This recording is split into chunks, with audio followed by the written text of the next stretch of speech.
Hello, I'm Samantha Massad, here with Denitz Smith, sister of Distinguished Alumni Peter Denitz. Thank you so much for taking the time to speak with us today. Well, I was the little sister who saw him passing in the halls, and he didn't want much to do with me because I was a couple years younger and he was much cooler. But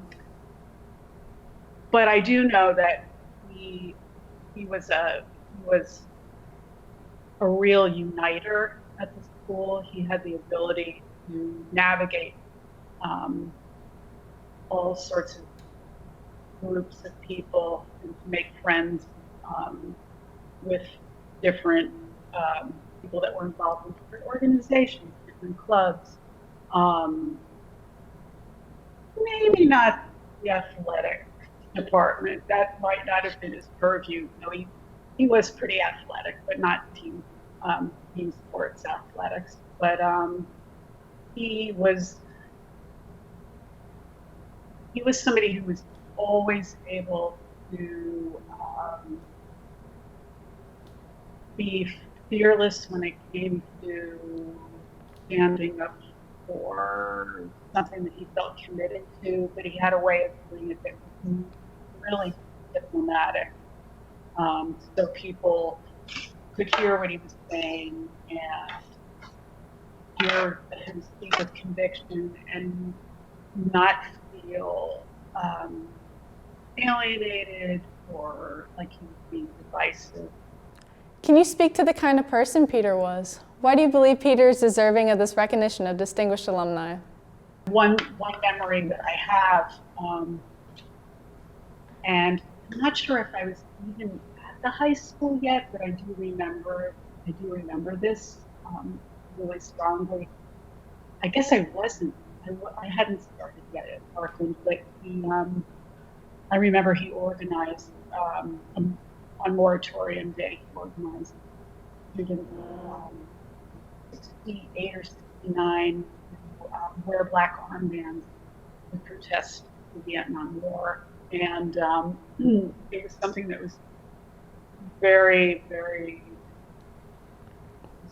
it was really a controversial, really divisive war, and really, it was a heated topic and a tricky position to take, and I'm not even sure if, I know at a certain point students were allowed to legally given the purview to protest the war, but I'm not sure if that caused some trouble with the administration at Parkland, but he felt really strongly about the right to protest, and so there was that protest. He was the editor of the school newspaper and wrote editorials that were challenged the status quo. I remember he wrote an editorial challenging the club, of which he was a member, and maybe even an officer, and questioning its position as a service organization. I don't remember the details, but he was a really passionate member of the debate team. He was very, very good at it. He had a really sharp mind that could pull out information and construct it in a way that was pretty hard to dispute. So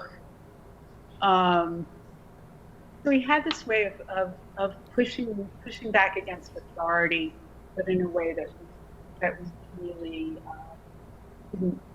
didn't make people bristle. He could be heard and he could really get things done. I was thinking about teachers that he connected with, and I don't remember many of them. I do know that he was really tough act to follow as a sibling. I was not the kind of student he was, and I think he was always sort of excited at the thought of having me in a class, and then really disappointed when they realized that I just didn't. I had my own things going for me, but as a student, that wasn't one of them. But I remember Mr. Deal, David Deal, and I did have a class with him. So I, at my brother's recommendation, and I believe he taught government, social studies, and economics. And he was, I think for Peter, he was a teacher who could engage him in a way that was really intellectual, really respectful of the conversation, of the dialect. And I think Peter found that probably, I'm guessing, very exciting to be learning from somebody and also being on an equal kind of conversational thing. Yeah. Did Peter ever discuss any favorite classes or influential teachers from his days at Parkland? Okay, I think what he achieved professionally, what he learned. I think he's an alum who took a lot of his passion that found a way to be played out at Parkland with teachers like David Deal and Audrey Matheson, who's English teacher, and to engage with the larger world and to see the world beyond Orfield and really to apply his commitment to being of service, being part of service organizations and places where conversation and compromise were at the center of everything he did as a city planner, as a person who made really significant changes in the communities that he lived in, whether it was starting a food co-op or volunteering, doing volunteer work in his Philadelphia neighborhood, or the kind of really deep impact he had right before he died with 30th Street Station in Philadelphia and reimagining the community to make it something that was accessible to all people of any economic or socioeconomic demographic. So so everything just played out even fuller and more vividly when he moved on. Yeah. Could you talk about your brother and his commitment to family, work, and any personal qualities that you think represent his induction to the Alumni Wall of Fame? Within our own family, growing up, he always pushed back in a really healthy way. He always challenged what he heard on the news, the conversations that we had at the dinner table. He was really engaged in questioning, and really questioning, and he was witty, he was funny, he was sardonic, he was, I think, to outside appearances, he might have seemed quiet, but he was a really good observer, and he really read people very, very well. And we all miss him deeply because of that.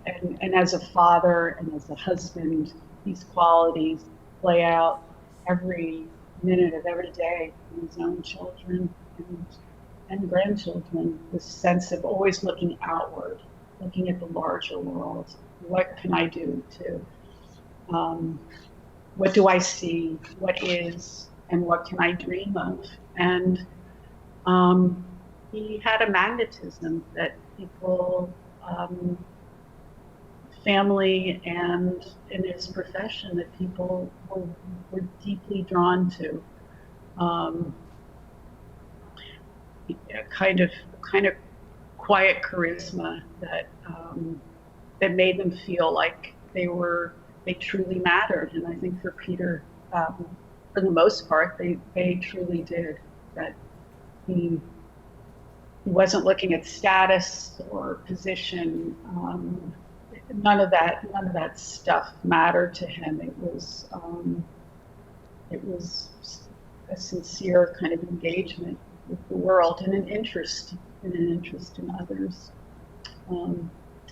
So, yeah, that legacy definitely persists.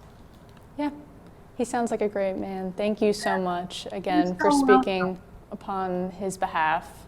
Thank you. I know he would be like, he'd say, "What? Me? Why? Why me?"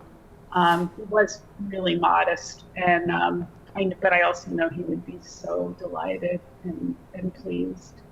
Yeah. So. Thank you so much again. It was You're nice welcome. meeting you. Nice meeting you, Samantha. Thanks for all the help getting online. Of course. Be well.